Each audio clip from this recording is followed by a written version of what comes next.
And welcome to the point. అర్ధరాత్రి ప్రపంచం కళ్ళలో వేళ కాని వేళ ఒక అమ్మాయి వెళ్ళి రేప్కి గురవుతే ఆ టైంలో బయటికి వెళ్లాల్సిన అవసరం ఏంటి అని ప్రశ్నించారు.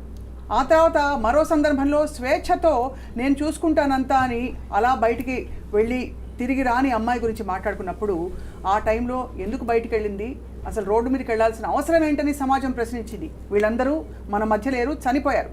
ఇప్పుడు తాజాగా పరాకాష్ఠ ఏంటంటే విద్యా సంస్థలో అంటే ఒక మెడికల్ కాలేజ్ ప్రాంగణంలో విధులు నిర్వహిస్తున్న ఒక యంగ్ మెడికోపై తీవ్రమైన దాడి జరిగింది.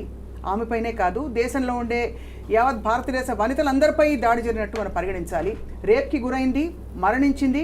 మళ్ళీ మరొకసారి మనం తలలు పట్టు కూర్చున్నాం, ఏం జరిగింది, ఎందుకు జరిగిందని చెప్పి. ఇదే అంశంపై తాజా డెవలప్మెంట్స్, కోల్కతా ఆర్జీ కర్ మెడికల్ కాలేజ్లో జరిగిన క్రైమ్ ఇన్సిడెంట్ పై ఇవాల్టి analysis. I have with me Udumala Sudhakar Reddy గారు, very senior journalist and times of ఇండియాలో క్రైమ్ అండ్ ఇన్వెస్టిగేషన్స్ బ్యూరోకి చీఫ్గా పనిచేస్తారు. నమస్కారం అండి, స్వాగతం. కృష్ణకుమారి గారు అందరికీ సుపరిచిత యాక్టివిస్ట్, మహిళల ఉద్యమాలపై చాలా వారు కృషి చేశారు. నమస్కారం అండి. అలాగే రమేష్ గారు human rights activist and united human rights protectors council అడ్వైజర్గా ఉన్నారు. నమస్కారం అండి. ఫస్ట్ ఆఫ్ ఆల్ కేసు వివరాల్లోకి వెళదాం. అనేక రకాల కాన్స్పిరసీ థియరీస్ వచ్చిన నడుమ what is the latest, Sudhakar గారు? ఆర్జీకర్ హాస్పిటల్లో ఒక పీజీ ట్రైనీ డాక్టర్ని పక్కనే ఉన్న, అంటే హాస్పిటల్ వార్డుకి పక్కనే ఉన్న కాన్ఫరెన్స్ సెమినార్ హాల్లో రేప్ చేసి హత్య చేశారు. ఈ హత్య రేపుకి సంబంధించి సంజయ్ రాయ్ అనే వ్యక్తిని, ఒక పోలీసులో వాలంటీర్గా ఉన్న వ్యక్తిని అరెస్ట్ చేశారు. దీనికి సంబంధించి అనేకమైన వార్తలు, థీరీసు, రూమర్స్ బయటకు వచ్చాయి. ఇది గ్యాంగ్ రేప్ అని, లేకపోతే ఆమెకి ఇంజురీస్, పెల్విక్ బోన్ పగిలిపోయిందని, ఇంకా రకరకాల వార్తలు వచ్చాయి. అయితే ఇవాళ మనకి కొంత అటాప్సీ రిపోర్ట్కి సంబంధించిన విషయం బయటకు వచ్చింది. అట్లనే ఫోరెన్సిక్ డిఎన్ఏ టెస్ట్కి సంబంధించిన రిపోర్ట్ బయటకు వచ్చింది. ఈ రిపోర్ట్లో ఏం తేలిందంటే లేటెస్ట్గా ఈ అమ్మాయి పెనుగులాడినప్పుడు తన గోర్లలో ఉన్న రక్తం కానీ చర్మం కానీ ఈ నమూనాని సేకరించి డిఎన్ఏ ఫింగర్ ప్రింటింగ్ చేసినప్పుడు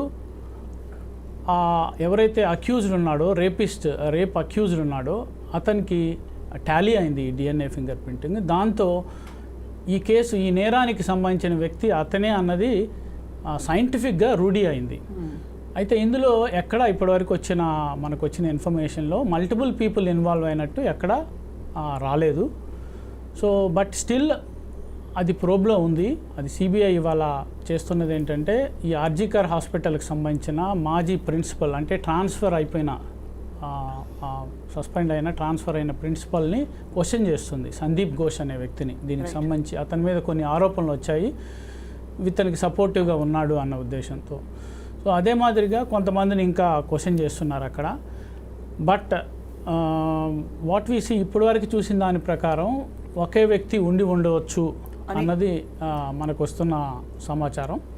అయితే స్టిల్ ఇది ఓపెన్ ఎండెడ్, బికాజ్ సిబిఐ చాలామందిని క్వశ్చన్ చేయాలి.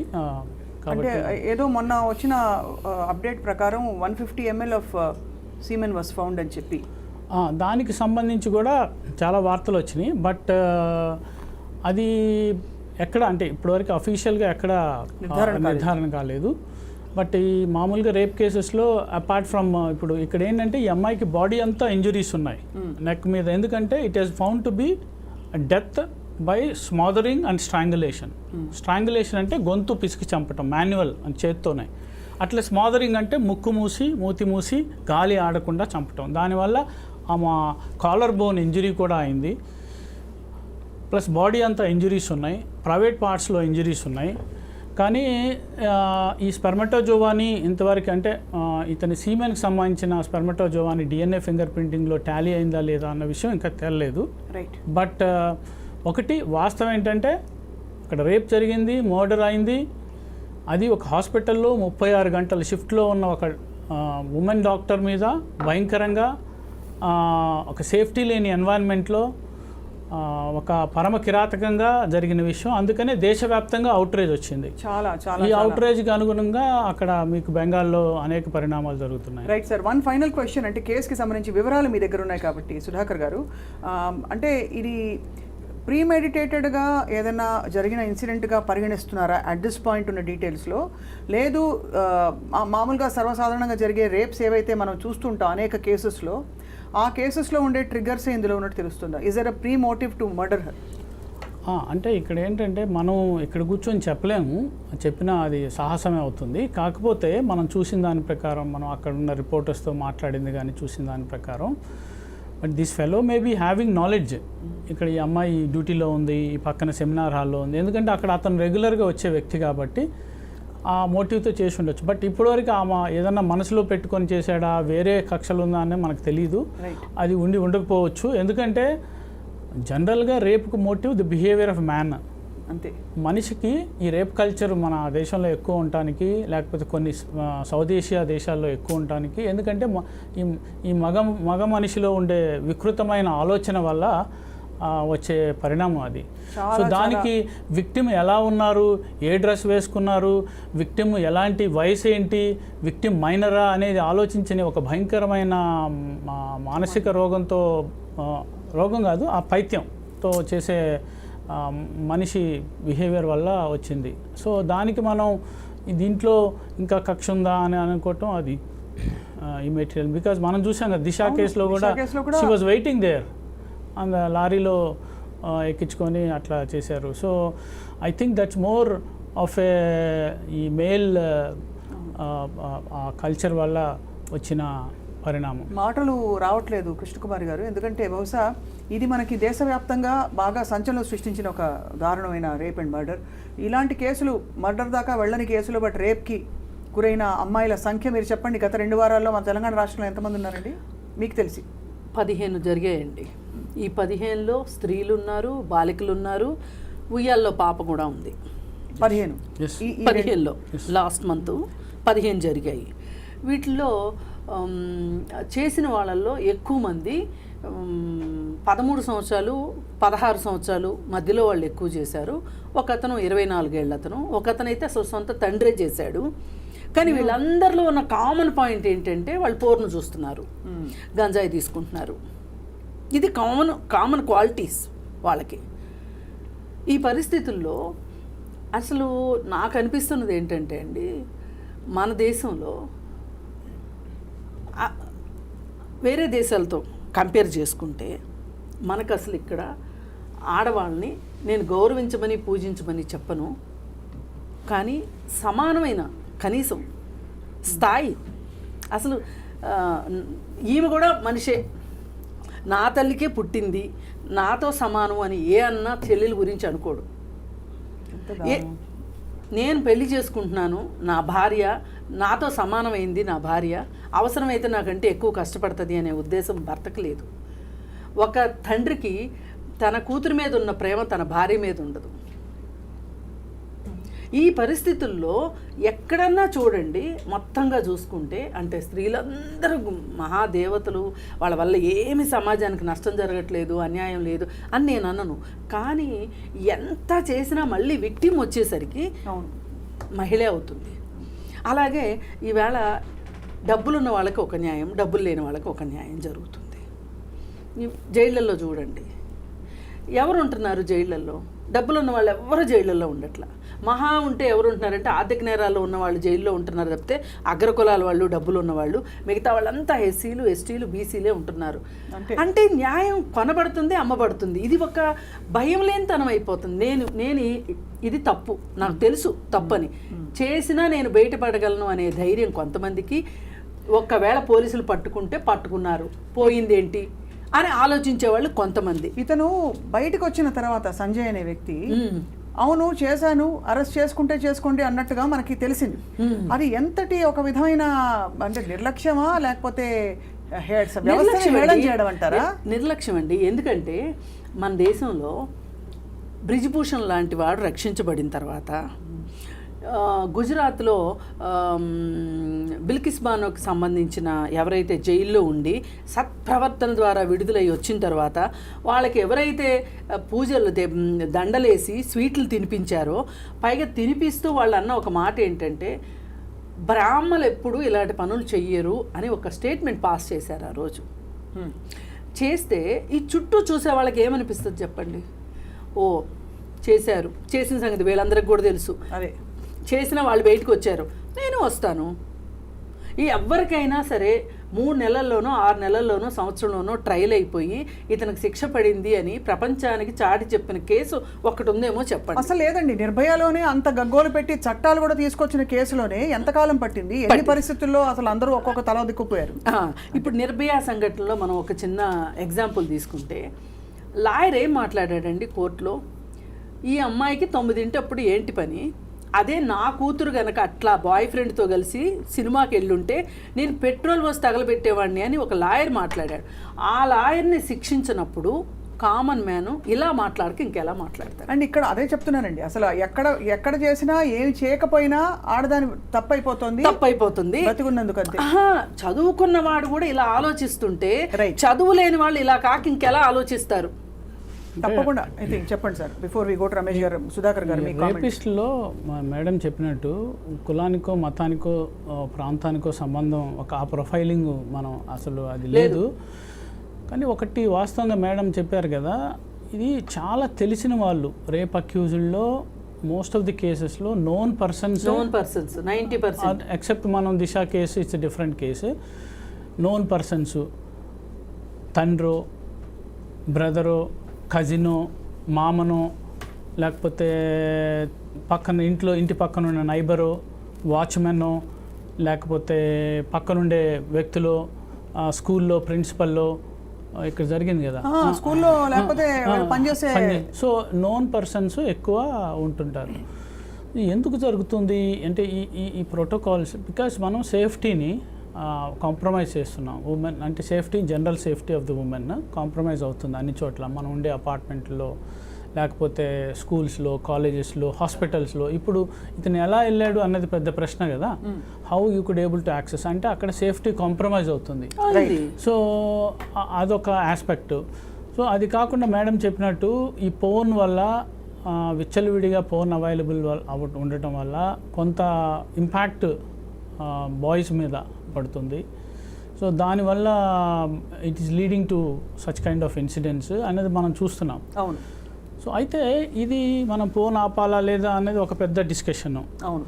బట్ యాక్చువల్గా తల్లిదండ్రులు ఒక అమ్మాయికి నువ్వు ఆ టైంలో ఎందుకు వెళ్తున్నావు, ఈ టైంలో ఎందుకు వెళ్తున్నావు అని చెప్పే బదులు ఒక మగపిల్లాడికి చిన్నప్పటి నుంచే అప్బ్రింగింగ్లో మహిళల్ని ఎలా గౌరవించాలి, ఏం మాట్లాడు, సెన్సిటివ్. ఇప్పుడు ఏదన్నా ఎవరన్నా కామెంట్ చేసినప్పుడు ఆ sensitive, how sensible you should be, వాళ్ళ ప్రైవసీని కానీ పర్సనల్ విషయాలు కానీ ఎంత జాగ్రత్తగా మాట్లాడాలనేది ఎవరు నేర్పించట్లేదు. మనం ఏంటంటే మీరు చెప్పారు ఇంతకుముందు కూడా, ట్రోల్స్, అబ్యూజింగ్ చేయటం, ఉమెన్ని చాలా తక్కువగా మాట్లాడటం, నీచంగా మాట్లాడటం, రేప్ థ్రెట్స్. ఒక ఇండియన్ క్రికెటర్, గొప్ప క్రికెటరు, వాళ్ళ సొంత కూతురికి రేప్ థ్రెట్ ఇచ్చారు. హైదరాబాద్ అతన్ని అరెస్ట్ చేశారు BHLలో. అదే. సో ఇట్లాంటి కల్చర్లో మనం పెరుగుతున్నాము. సో ఐ థింక్ ఇవాళ నిర్భయ యాక్ట్ తేవటం వల్ల ఆగిందా? ఆగలేదు. హార్షర్ చట్టాల వల్ల అవుతుందా? ఆల్రెడీ చట్టాలన్నీ హార్ష్గానే ఉన్నాయి. ఎందుకు ఆగదంటే ఇది మారాలి. మనుషుల తీరు అంటే తల్లిదండ్రుల పాత్ర, boys, parents, then systematic cultural police కూడా ఇన్సెన్సిటివ్ చాలానండి. ఈ మధ్యకాలంలో అంటే ఏదో మా మధ్య ఫ్రెండ్లీ పోలీసింగ్ అన్నారు ఇక్కడ తెలంగాణలో. బట్ ఈ మధ్యకాలంలో మళ్ళీ వన్స్ అగైన్ పోలీస్ స్టేషన్స్కి వెళ్తే 1,00,000 ఒక ఆడది తన బేసిక్ మనుగడ కోసం కూడా to claim her right she has to fight, give so many complaints. దారిన పోతున్న ఒక అమ్మాయిని ఏదైనా అంటే కూడా 100 సార్లు డిఫెండ్ చేసుకోవాల్సిన పరిస్థితి తను వెళ్ళి తనకి. సో ఒక వ్యవస్థీకృతంగానే చాలా లొసుగులు, డొలతనం ఉంది.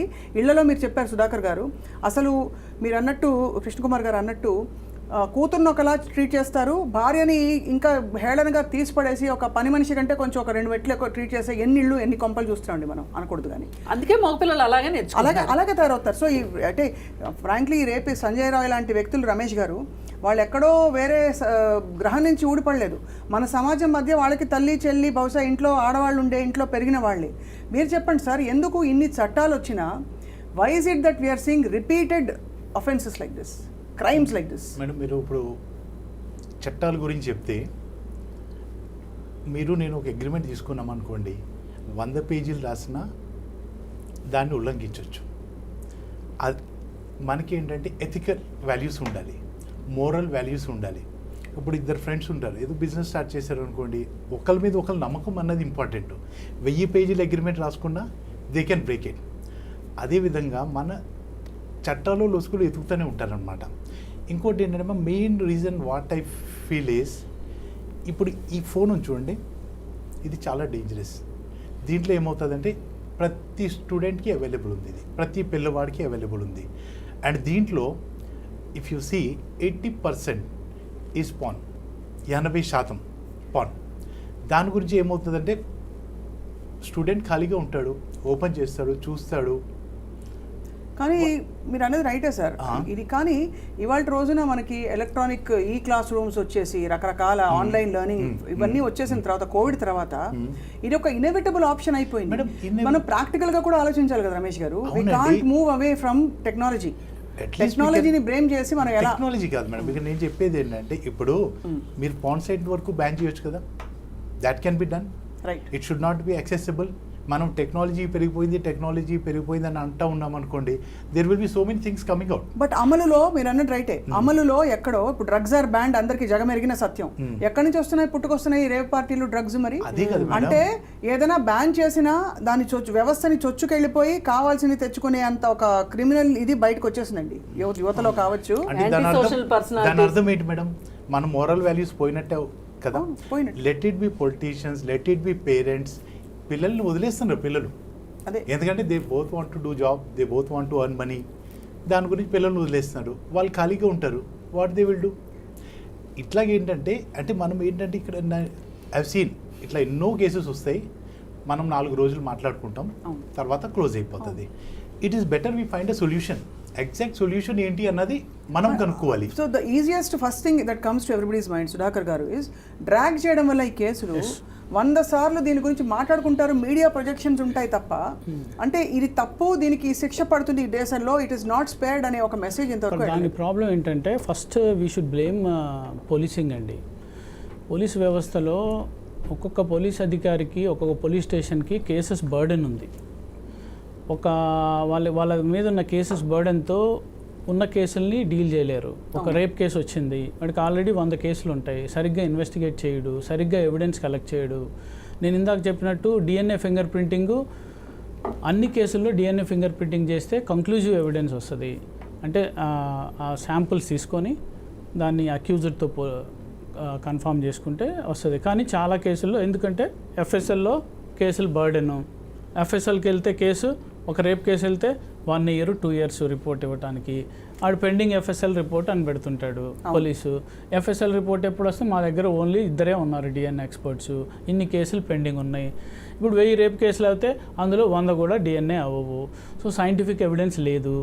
పోలీసింగ్లో సరిగ్గా సెన్సిటివ్గా ఉండరు. ఈలోపు విక్టిమ్కి ఈ బాధలు చూసి బాధపడి ఇబ్బంది పడి విక్టిమ్కి కూడా ఇన్ని సంవత్సరాలు అయిన తర్వాత ఇంట్రెస్ట్ పోతుంది ఆ కేసు. విట్నెస్లు చచ్చిపోతారు, విట్నెస్లు ముందుకు రారు, విట్నెస్లు మ్యానిపులేట్ అవుతారు.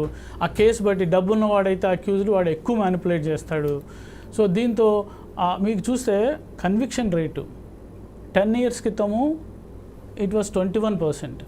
అంటే ప్రతి 100 మంది రేప్ అక్యూజుల్లో ఆల్మోస్ట్ 79 మంది ఫ్రీగా బయట తిరుగుతున్నారు. ఇప్పుడు ఇది 28%. అంటే నీ కన్విక్షన్ రేట్ పెరగలేదు. అదే మీరు బ్రిటన్లో తీసుకుంటే 60% కన్విక్షన్ ఉంది, కెనడాలో తీసుకుంటే 42% ఉంది, చాలా దేశాల్లో 50% దాకా ఉంది కన్విక్షను. బట్ రేప్ కేసుల్లో ఇండియాలో ఇట్స్ ఓన్లీ 27 to 28%. అంటే కన్విక్షన్ దొరకట్లేదు. ఎందుకు దొరకట్లేదు? నిజంగా రేప్ జరగలేదా? ఏం జరుగుతుంది అక్కడ అంటే సరిగ్గా ఎవిడెన్స్ కలెక్ట్ చేయరు, కోర్టులో ప్రాసిక్యూషన్ సరిగ్గా ఉండదు, ప్రాసిక్యూటర్ సరిగ్గా ప్రాసిక్యూట్ చేయరు, జడ్జిలు డిలే చేస్తారు కేసులు, జ్యుడిషియరీలో డిలే అవుతుంది కేసులు, మళ్ళీ హైకోర్టుకి అప్పీల్కి వెళ్తుంది, సుప్రీంకోర్టుకి వెళ్తుంది. ఈ కేసులు ఇలా సాగదీస్తుంటే విక్టిమ్కి భారతదేశంలో మీకు పెన్ పోయింది, లేకపోతే ఫోన్ పోయింది, విక్టిమ్ అయినా అక్యూజ్డ్ అయినా ఒకే బాధపడాల్సి వస్తుందండి. ఇక్కడ ఉన్న నేను అంటే పర్సనల్గా ఎక్స్పీరియన్స్ అయ్యి జ్యుడిషియరీ ఇక్కడ లీగల్ సిస్టంలో పోలీస్ స్టేషన్కి వెళ్తే విక్టిమ్ అయినా బాధపడాలి, అక్యూజ్డ్ అయినా నిజంగా. అంటే అసలు చాలా ట్రైనింగ్ అండి ఇక్కడ మేడం. విక్టిమ్ కంట ఎవరైతే కంప్లైంట్ ఇస్తారో విక్టిమ్ బాధపడాలి, అక్యూజ్ బాధపడట్లే. అదే. అక్యూజ్ సరదాగా కూర్చుంటాడు, victim keeps on going, police స్టేషన్లో తిప్పుతారు.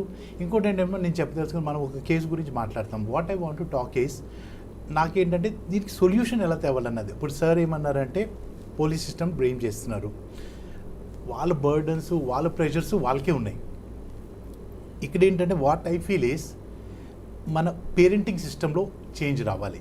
మెయిన్ పేరెంటింగ్ సిస్టంలో చేంజ్ వచ్చింది అనుకోండి, ఇట్లాంటి ఇన్సిడెంట్ జరిగినప్పుడు మన పోలీస్ స్టేషన్కి వెళ్ళే పని ఉంది మేడం. అంటే ఒకటి సార్, ఇప్పుడు పేరెంటింగ్ సిస్టంలో అంటే నిజంగా అది లాంగ్ టర్మ్ సొల్యూషన్. అసలు ఒక జనరేషన్ అంతా క్లెన్స్ అవ్వాలి. బికాజ్ ఇప్పుడు parenting system not one generation ma'am, it will take 200 years. అదే minimum 200 years. But I want justice for this medico now today we want justice, the country wants justice. If you want justice ma'am, let us implement laws like Saudi, Dubai. Immediate గా మీకు result వచ్చింది అనుకోండి. అంటే త్వరిత justice delayed is just denied అంటున్నారు మీరు basically. ఆయన అంటున్నారు చేతులు నరికేయాలి అంటున్నారు. అంతే మేడం, ఎందుకంటే ఆయన అంటున్నారు ఏంటంటే మ్యామ్, అలాగే అనుకోండి సార్, ఎన్కౌంటర్ మళ్ళీ ఎందుకు జరుగుతున్నాయి? దిశా రేపిస్ట్ ఎన్కౌంటర్ అయ్యారు sir for what ever reason. What happened sir, what changed ఈ వారంలోనే 15? అంటే I not being cynical sir. One ma'am, ఇప్పుడు మేడం 15 అన్నారు కదా, అలాంటి 4-5 ఇన్సిడెంట్స్ జరిగితే ఒక 5 వచ్చేమో ఈ రోజు. కాదండి, దుబాయ్లో జరిగినప్పుడు అలాంటి శిక్షలు ఉన్నప్పుడు మళ్ళీ మళ్ళీ దుబాయ్లో ఎందుకు జరుగుతున్నాయి? జరుగుతూనే ఉన్నాయి. మీరు కంపేర్ చేయండి మ్యామ్. ఇప్పుడు madam when I go to Dubai I'm very safe citizen అనిపిస్తుంది నాకు. ఇక్కడికంటే నాకు అక్కడ హై అనిపిస్తుంది. వేరే ఒకటి నిమిషం madam, I will make a point here. Extra judicial killings అంటే జ్యుడిషియరీ బయట ఫేక్ ఎన్కౌంటర్స్ కానీ స్టేజ్ మ్యాన్ ఎన్కౌంటర్స్ కానీ అది తప్పు. ఎందుకంటే ఎక్స్ట్రా జ్యుడిషియల్ కిల్లింగ్స్ వల్ల, ఎక్స్ట్రా జ్యుడిషియల్ పనిష్మెంట్ వల్ల వచ్చిన విపరిణామం ఏంటంటే అమాయకులు కూడా ఇబ్బంది పెట్టే అవకాశం ఉంది. ఇంకోటి వాడు చేశాడా లేదా అని ఒక డ్యూ లీగల్ ప్రాసెస్, ఒక జ్యుడిషియరీ ప్రాసెస్. అప్పుడు ఎవరికి పడితే ఒక పోలీస్ అధికారే జడ్జ్ అయిపోతాడు. తన విమ్స్ అండ్ ఫ్యాన్సీస్కి అనుగుణంగా జరుగుతుంటుంది. ఇప్పుడు ఆయన చెప్పేది ఏంటి, అక్కడ చట్టంలోనే ఉంది కానీ అలాంటి మనం బార్బారిక్ సొసైటీ కాదు, మనది సివిలైజ్డ్ సొసైటీ, పరిణామం చెందిన సొసైటీ, రిఫార్మిస్ట్ సొసైటీ. ఒక అక్యూజ్ని రిఫార్మ్ చేయాలి అన్నది మన సొసైటీ, మన లీగల్ సిస్టమ్, మన జ్యుడిషియల్ సిస్టమ్ బేస్డ్. కాబట్టి ఇది సార్ ఇప్పుడు మీరు రోడ్డు మీద పిచ్చి కుక్క తిరుగుతుంటే పిచ్చి కుక్కనే వదలం కదా సార్. చెప్పాలి పిచ్చి కుక్క అని తెలుసుకునే లోపల అది కుక్క అనుకుంటున్నాం, అది పిచ్చి కుక్క అని తెలిసే లోపల ఒక ఘోరం జరిగిపోతుంది. తర్వాత ఆ పిచ్చి కుక్కని తీసుకెళ్లి చాలా రోజులు అది ఎందుకు వచ్చింది, దీని పిచ్చి ఎంత పిచ్చి వచ్చింది, ఆ పిచ్చి వల్ల చేశాడా అని ఇన్వెస్టిగేట్ చేసి కాసేపు దానికి ఫుడ్ పెడుతున్నాం. ఎప్పుడో అప్పుడు ఏదో ఒక అన్యాచురల్ పరిస్థితుల్లోనో ఎప్పుడో ఎన్నో ఏళ్లకి శిక్షలు పడుతున్నాయి. అంటే దీనికి ఏంటంటే డైరెక్ట్గా పనిష్మెంట్ లింక్డ్ ఒక అలర్ట్ వ్యవస్థ ఉందనే ఒక మెసేజ్ అయితే లేదు. కాదండి, కేవలము ఇప్పుడు ఇతను ఏం చేయాలి చెప్పండి. సంజయ్ రాయ్ని రేపు సుప్రీంకోర్టు సుమోటోగా దీన్ని తీసుకుంది. సుప్రీంకోర్టు ఎందుకు స్పందించింది?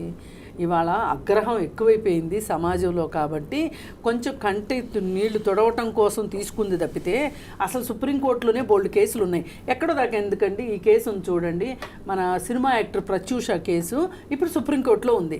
ఏం చేసిందండి సుప్రీంకోర్టు? ఎన్నేళ్ళైందండి? తల పట్టుకుని ఆమె చనిపోయింది, ఆ అమ్మాయి చనిపోయింది, అతను చక్కగా అతనికి బెయిల్ దొరికింది, పెళ్లి చేసుకుని పిల్లలు కన్నాడు. ఈయన లైఫ్ ఈయనకు బాగానే ఉంది. ఎందుకంటే సుప్రీంకోర్టు దాకా కేసు నడుపుకోగలిగే డబ్బులు ఉన్నాయి కాబట్టి ఆయన బాగానే సేఫ్గానే ఉన్నాడు. మరి ఏమైంది, ప్రత్యూషకి న్యాయం జరిగిందా? మరి జరగలేదుగా. అలాంటప్పుడు ఈ కేసులో డాక్టర్కి న్యాయం జరుగుతుందని మీరు ఎట్లా అనుకుంటారు? ఈ సిస్టంలో న్యాయం జరగాలంటే, సంజయ్ రాయ్ని శిక్ష పడాలంటే క్విక్ డిస్పోజల్ ఉండాలి. అంటే ఇమీడియట్గా ఫాస్ట్ ట్రాక్ కోర్టు దాంతో ట్రయల్ స్టార్ట్ అవ్వాలి. అతను ఒప్పుకున్నట్టే కదా సుధాకర్ గారు? ఎవరు? అతను కన్ఫెస్ చేశాడు. Confession before police is not a evidence as per వాళ్ళు ఏమైనా ప్రెషర్ పెట్టారేమో అని ఒక ఇండియన్ ఎవిడెన్స్ యాక్ట్ ప్రకారం, ఇప్పుడు భారత్ ఎవిడెన్స్ యాక్ట్ ప్రకారం confession before police is not a evidence. So tomorrow he will definitely deny it, he will not plead guilty in the court.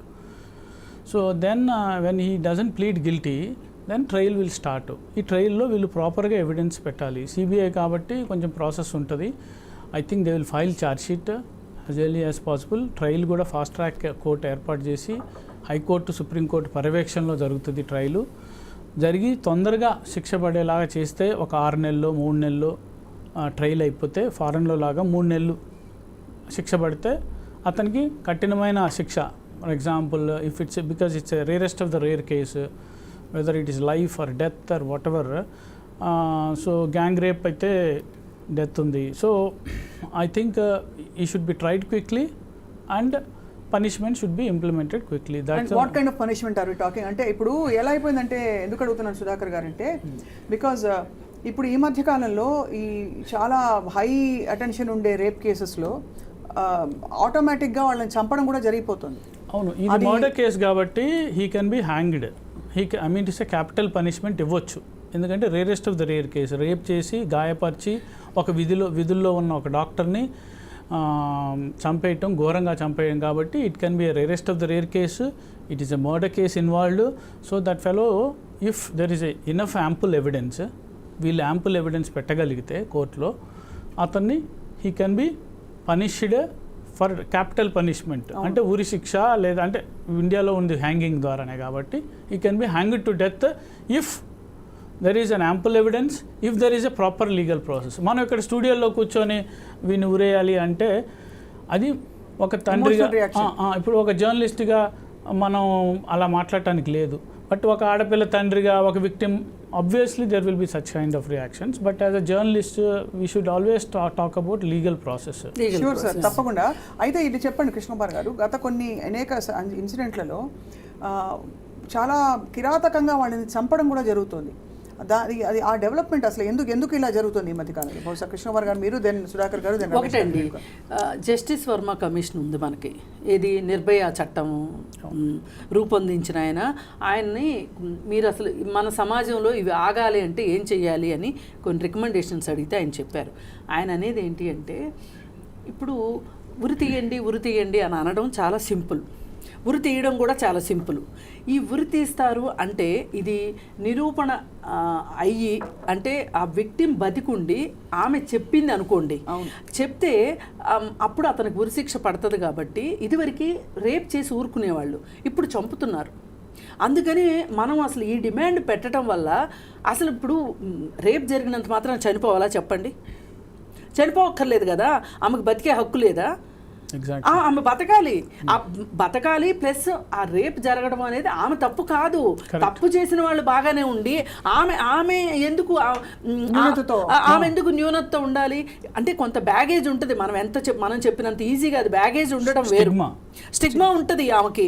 పైగా ఇది ఒక ఎమోషనల్ బ్యాగేజ్, హారిబుల్ ఉంటుంది.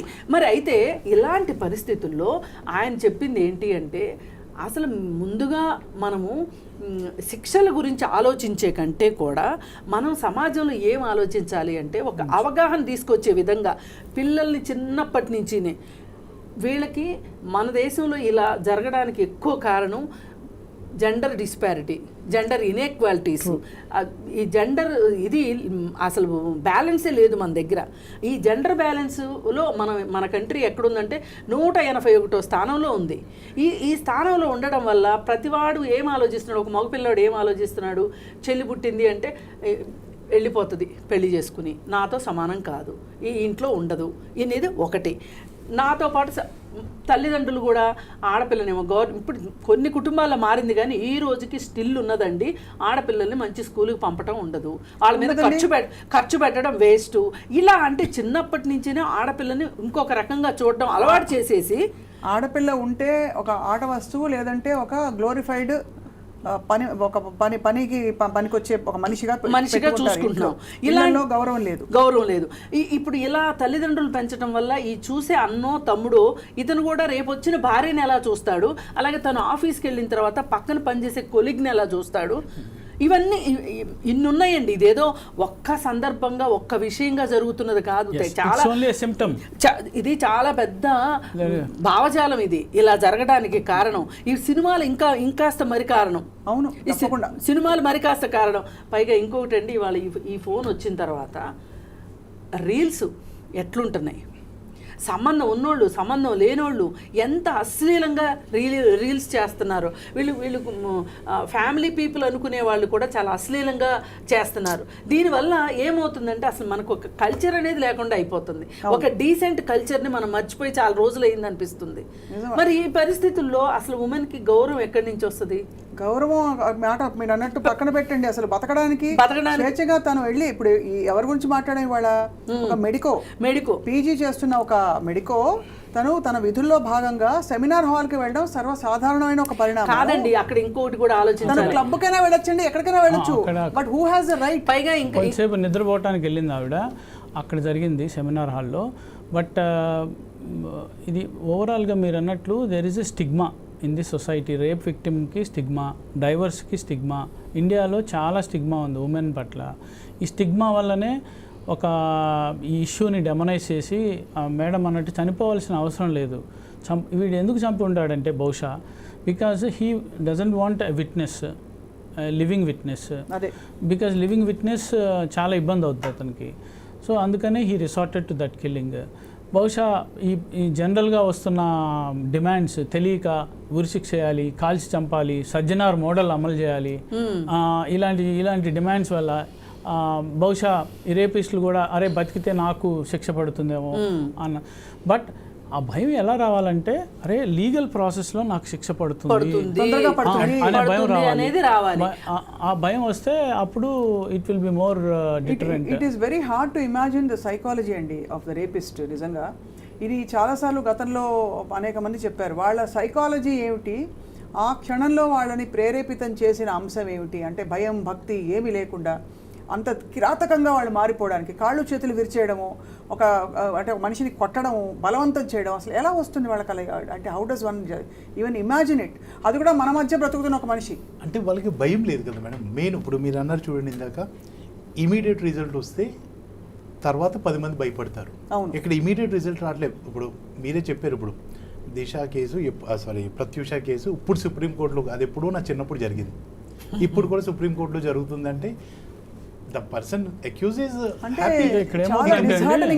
It starts like this. ఒక rapist, somebody was telling one police officer, today's eve teaser or whatever teasing the woman is tomorrow's potential rapist. అంటే ఇప్పుడే start అవుతుంది ఆ culture. వీధుల్లో అమ్మాయిలను ఏడిపించడం, అమ్మాయిల పట్ల విపరీతంగా ప్రవర్తించటం, మేడం చెప్పినట్టు గంజాయికి లేకపోతే తాగుడికి అలవాటయ్యి, బికాజ్ ఎక్కువ రేప్ కేసెస్ తాగిన మత్తులో, గంజాయి మత్తులో కానీ ఆల్కహాల్ మత్తులో కానీ జరుగుతుంటాయి రేప్స్ అండ్ మర్డర్స్. సో ఇవన్నీ ఈ ఇంపాక్ట్లో ఆ భయం, ఇన్హిబిషన్స్ పోతుంది, ఇన్హిబిటర్ రిమూవర్ అవి. సో ఇన్హిబిషన్ ఎందుకు పోతుంది? ఆల్రెడీ వాడు అలాంటి సిమిలర్ కేసుల్లో ఉంటే, ఆల్రెడీ చిన్న కేసుల్లో he would molested a girl in a bus and escaped. So ఒక బస్లో ఒక అమ్మాయి పట్ల ప్రవర్తించి మొలెస్ట్ చేసి, ఒక ట్రైన్లోనూ. సో ఇంకొకటి ఐసోలేషను, అక్కడ సరైన సెక్యూరిటీ లేకపోవటం, ఇదంతా ఫ్రీ అంటే ఎవడు చూడ్డం నన్ను నాకు. So these are all adding up.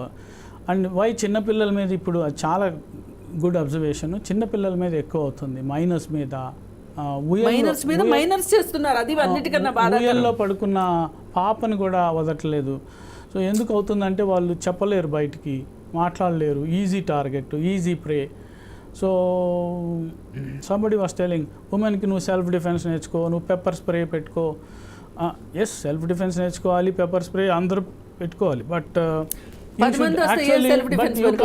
You can't be always telling నువ్వు భయంలో బతుకు, నువ్వు ఎప్పుడు సేఫ్టీలో బతుకు అని చెప్పు.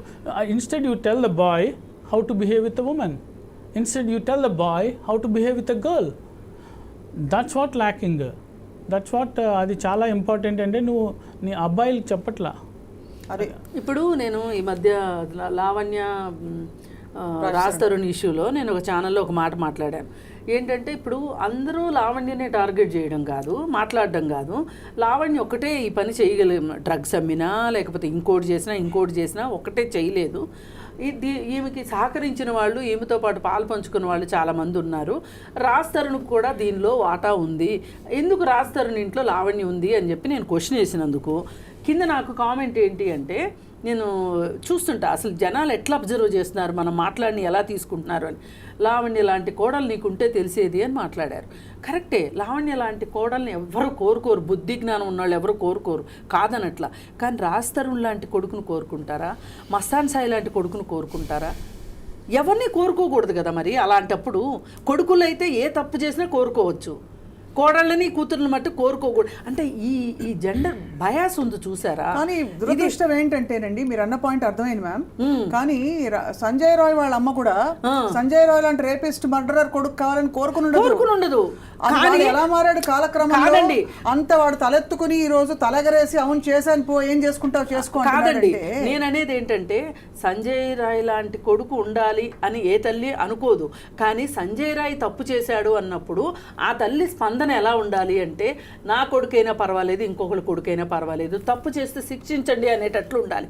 ఈ రోజు చూడండి, ఇప్పుడు ఈ తప్పులు, పొరపాట్లు, నేరాలు, ఘోరాలు చేసిన వాళ్ళ డబ్బులున్న వాళ్ళైతే వాళ్ళ పిల్లల్ని ఎలా కాపాడుకుంటున్నారు చూడండి. మరి వీళ్ళు కాపాడకూడదుగా అట్లాంటప్పుడు. మేడం దాన్నే కదండి మోరల్ వాల్యూస్ మారాలనేది. అవును. ఇప్పుడు మీరు ఇదే విధంగా ఇప్పుడు మీరు ఏంటంటే సొసైటీలో కూడా పేరెంట్స్ సపోర్ట్ చేస్తారు. అంటే చిన్న చిన్న ఇష్యూస్ లో వెళ్ళి పోలీస్ స్టేషన్ లో వెళ్ళి వాళ్ళు బయటికి తీసుకొస్తారు. దీనికి మళ్ళీ యాదవ్ గారు ఏమన్నారండి, ఒక టైంలో ఒక సందర్భంలో బచ్చే చోరే హే కర్తే హోంగే అని చెప్పారు ఆయన, గుర్తుందా మీకు? పిల్లలు ఆ మాత్రం ఏనండి, అదే రోజు ములాయం సింగ్ యాదవ్ గారు నాలుగు కోసేస్తే వేరే వాళ్ళు కూడా భయపడతారు. తప్పు స్టేట్మెంట్ అసలు కాదండి. మీరు ఒక హ్యూమనిస్ట్ అయ్యుండి హ్యూమన్ రైట్స్ గురించి మాట్లాడే వాళ్ళు మీరు మన దేశంలో అసలు అలాంటి శిక్షలు లేవండి. బాధ ఏంటుంటుంది తెలుసా మేడం, నేను హ్యూమన్ రైట్స్ మెంబర్ అయ్యి వీళ్ళకి సపోర్ట్ చేయాలి. ఎవరిని ఈ రేప్ చేసిన వాళ్ళు సపోర్ట్ చేయాలి, నాకు ఇష్టం లేదు. అది అదే కదండి, నేను ఇలా మాట్లాడితే మీకు కోపం వస్తుంది. కాకపోతే ఓవరాల్ గా చూసుకుంటే అల్టిమేట్లీ ఏంటంటే ఆయన హ్యూమన్ రైట్స్ అంతకు I don't want to talk ma'am. నేను ఉన్నట్టే మాట్లాడతాను. అది కాదండి, నాలుకలు కొయ్యడము, చంపేయడము, ఇన్స్టంట్ జస్టిస్ ఎప్పుడు పనికిరాదండి. స్పీడీ జస్టిస్ అడగండి, బాగుంటుంది. ఇన్స్టంట్ సీన్ ఆఫ్ అఫెన్స్ లో జరిగిన లొసుగులు, తప్పిదాలు, ఒక అమ్మాయి అంత నమ్మకంతోటో, పరిసరాల మీద నమ్మకంతోటో, లేకపోతే అలర్ట్గా ఉండవలసిన అవసరం లేకుండా ఒక హోప్, ఒక ట్రస్ట్తో వెళ్ళింది ఆ సెమినార్ హాల్లోకి. అక్కడికి ఒక చొరబడి వచ్చి ఒక వ్యక్తి ఆ అమ్మాయి మీద దారుణంగా అసాల్ట్ చేయడమే కాకుండా రేప్ చేసి చంపేశాడు. ఇక్కడ బాధ్యులు ఎవరెవరిని తీసుకుంటూ పోతే ఆ రింగులు పెద్దగా అయ్యి it will come back to the society. Sudhakar గారు మీరు అన్నట్టు కాదమ్మా. ఇంకోటి, అసలు అక్కడ రెస్ట్ రూమ్లు ఎందుకు లేవు, సీసీటీవీలు ఎందుకు పనిచేయట్లేదు? అంటే గవర్నమెంట్ హాస్పిటల్ అనగానే అంత చీపా, అదే ప్రైవేట్ హాస్పిటల్స్లో అయితే ఇలా ఉంటుందా? మనం ఇప్పుడు మనము మొదలుకి ఇప్పుడు ఇతని బుద్ధి గురించి మనం ఒక రేపిస్ట్ బుద్ధి మారాలని ఎలా కోరుకుంటున్నామో, ఒక సేఫ్ కండిషన్ ఉండాల్సిన అవసరం కూడా ఉంది కదా. కండిషన్స్ కూడా ఇంప్రూవ్మెంట్ ఉండాలి, సేఫ్ వర్కింగ్ ఎన్విరాన్మెంట్. అసలు ఇప్పుడు మనకి పని ప్రదేశాల్లో లైంగిక వేధింపుల నిరోధక చట్టం ఉందండి. ఆ చట్టాన్ని ఎంతమంది ఇంప్లిమెంట్ చేస్తున్నారు చెప్పండి. అసలు చట్టాలదే, అది నేరాల దారి నేరాలదే అన్నట్లుంది. అంటే ఎవరికి అసలు ఇంతవరకు ఇది ఒక థియరిటికల్ ఎక్సర్సైజ్ గా మిగిలింది కానీ నిర్భయ యాక్ట్ ఏదో చిన్న నన్ను ఇలా ఏంటి ఇబ్బంది పెట్టాడు అని చెప్పి కేసులు పెట్టడం తప్ప వాటికి నిజంగానే it is taking a long time. Madam, ఒక మాట, అది షీటీమ్ ఎఫెండర్స్ కౌన్సిలింగ్ చేసేదాన్ని. వాళ్ళు ఏమంటారండి, వాళ్ళు ఫస్ట్ తల్లిదండ్రులు కూడా అండి మా పిల్లలు అట్లా చేయరు అనేవాళ్ళండి. వచ్చి మన దగ్గర డాక్యుమెంటరీ ఎవిడెన్స్ ఉంటుంది, అంటే వీడియోలు తీయడము, వాళ్ళు ఫోటోలు అవన్నీ ఉంటాయి. అవి చూపించిన తర్వాత అండి వాళ్ళు అసలు కింద పడి డొల్లీలు పెట్టడమే ఎక్కువ. అంత బాధపడిపోయేవాళ్ళు, సిగ్గుపడిపోయేవాళ్ళు. ఈ పిల్లలు కూడా మా తల్లిదండ్రులకు తెలిసిపోయింది అనేసరికి చాలా బాధపడేవాళ్ళు. ఇది ఒక రకంగా ఇంటర్వెన్షన్ అండి, చాలా మంచి ఇంటర్వెన్షన్. కానీ అసలు మీరు ఈ అఫెండర్స్ తో మాట్లాడినప్పుడు వాళ్ళ సగటు సైకాలజీ ఏమిటి, ఏమని చేస్తుంటారు? అలాగా పట్టుబడమనా, లేకపోతే ఏముందిలే ఆడపిల్లని అండ నా హక్కు అనుకుంటారా? ఇప్పుడు ఒక అబ్బాయి ఏమన్నాడంటే, మా భువనగిరి దగ్గర బస్సులో కూర్చున్నప్పుడు ఆ అమ్మాయి చున్నీని వెనకమాల సీటుకి టై చేసేసాడు, ముడేసేసేస్తే ఆ అమ్మాయి కంప్లైంట్ చేసింది. కౌన్సిలింగ్కి వచ్చాడు. నువ్వు ఎందుకు చేసావు? చేశానని ఒప్పుకున్నాడు. ఎందుకు చేసావు అని అడిగితే, అసలు మీకేం తెలుసురా ఆ అమ్మాయిలు ఏడిపించడం కాలేజీలో, మేము ఎలా ఏడిపించామో తెలుసా అని వాళ్ళ బాబాయ్ ఒకసారి అన్నాడంట వాడితోటి. అది అంటే ఇంట్లో ఉండే వాతావరణం వాడిని ప్రేరేపించింది అలా. అంటే అప్పుడు చట్టం లేదు. ఇప్పుడు శ్రీకృష్ణుడు మన పురాణాల్లో శ్రీకృష్ణుడు ఆడపిల్లల బట్టలు తీసుకెళ్ళాడు, దాచేశాడు అంటే అది ఒక పురాణం. ఆ రోజు చట్టాలు లేవు. కానీ మా పురాణాల్లో ఉంది కదా, ఈరోజు చేస్తానంటే కుదరదు కదా. అందుకని మనం సమాజంతో పాటు ఇవాల్వ్ అవ్వాలి, సమాజంతో పాటు మారాలి, నేర్చుకోవాలి అనేది ఉండాలండి. అక్కడ ఖచ్చితంగా ఆ పిల్లాడికి తెలియలేదు అది తప్పని. కానీ వన్స్ మనం తెలియజేసిన తర్వాత, చట్టం గురించి చెప్పిన తర్వాత 30 సెకండ్లో ఒక ఆడపిల్లని తేరిపారా చూడకూడదు అని చట్టంలో ఉంది అని ఎంతమందికి ఈరోజు మన భారతదేశంలో తెలియదు. అంటే మనం కేసు పెట్టచ్చు. ఇప్పుడు ఇలాంటివన్నీ మీరు ఉజ్వల గ్యాస్ బండ ఇచ్చిన విషయం పెట్రోల్ బంక్ దగ్గర పెద్ద పెద్ద హోర్డింగ్స్ ఉంటాయి. కానీ ఇవి పెట్టరుగా. ఇవి ఎందుకు పెట్టరు? ఇప్పుడు చాలామంది పొలిటీషియన్స్ ఫ్లెక్సీలు చూస్తున్నాం ఊరంతా ఇకిలిచ్చుకుంటా. 60 ఏళ్ళోడికి కూడా పుట్టినరోజులు చేస్తాం మనం. కానీ ఆ ప్లేస్ని మనం ఇలా సమాజానికి పనికొచ్చేట్టుగా ఎందుకు వాడుకోకూడదు? సినిమా హాళ్లలో స్లైడ్స్ ఎందుకు వేయకూడదు? అసలు first of all sex offenders గురించి ఇక్కడ మన భారతదేశంలో వీడు అఫెండరు, వీడు పీడోఫిల్ అని కానీ ఇంకోటని కానీ పోస్టర్లు పెట్టే సిస్టము, పబ్లిక్ షేమింగ్ సిస్టమ్ మన దగ్గర లేదండి. సెక్స్ రిజిస్ట్రీ లేదండి, అది రావాలి. దాని మీద డిమాండ్స్ ఉన్నాయి. I think they should sex offenders registry అని ఉంటుంది. దాని మీద సుప్రీంకోర్టులో కూడా కేసు నడుస్తుంది. సెక్స్ అఫెండర్స్ రిజిస్ట్రీని ఓపెన్గా పెట్టాలి అని. I think that should be done. Sex offenders most of the countries, foreign కంట్రీస్లో ఉంటుంది. ఇంకొకటి అంటే అది టైం పడుతుండొచ్చు బహుశా. మన దగ్గర అయితే డేటాబేస్ అంటూ పబ్లిక్ డేటాబేస్ అయితే లేదు. బికాజ్ అన్లెస్ ఈ ఉద్యోగాలు ఇవ్వాలన్న పోలీస్ వెరిఫికేషన్ అంటున్నారు, కానీ జనరల్ కేసెస్ గురించి తెలుస్తుంది. బట్ స్పెసిఫిక్గా సెక్స్ అఫెండర్స్ రిజిస్ట్రీ అనేది ఇట్స్ వెరీ. పైగా ఇంకొక గమ్మత్ అండి. ఇప్పుడు వీడు ఎవడైతే నేను చేశానని గంతులేస్తున్నాడో, నేనే చేశాను అని, వాడికి 4 పెళ్ళిళ్ళు అయ్యాయని, ఒక భార్య చనిపోయిందని, అసలు అలాంటి వాడికి అక్కడ వాడు అసలు